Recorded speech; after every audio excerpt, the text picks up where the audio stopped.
Сәлем баршаңызға, каналыма қош келдіңіз. Бүгін сіздермен сұлы жармасынан блини дайындайтын боламыз. Және де начинкамен, біреуі тәтті, ал екіншісінде сырмен болады. Ең алдымен осылай жұмыртқамызды салып, және де сұлы жармамызды салып,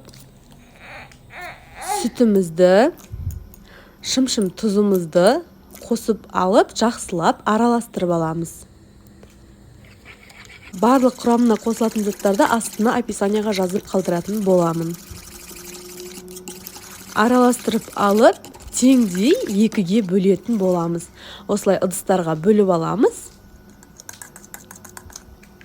Ал біреуіне осылай сыр мен қызанақ, екіншісі начинкасына банан мен Қазақстан шоколады. Табамызды осылай кішкене майлап жіберіп, осылай құйып алып, табамызға бетін жауып, 2 минутқа ұстаймыз.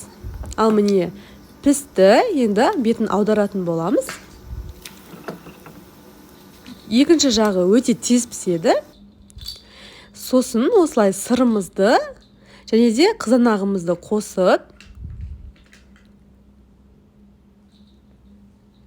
бетін жауып біріктіріп, табан бетін тағы да бір минутқа жауып қойыңыздар, сыры ерігенше. Міне дайын болды. Бұл біріншісі сыр қосылған, өте дәмді, таңғы асқа күшті шығады. Жасап көріңіздер міндетті түрде. Ал екіншісінде осылай шоколадты бетіне жағып, және де банан қосамыз.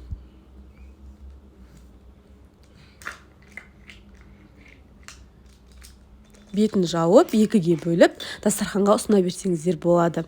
Және ПП-да жүрген қыздарға, қыз-келіншектерге өте керемет таңғы ас. Қыздар міндетті түрде жасап көріңіз. Дәмді, тойымды ас болсын. Менімен болғандарыңызға рахмет. Менің каналыма тіркеліп алуды ұмытпаңыз.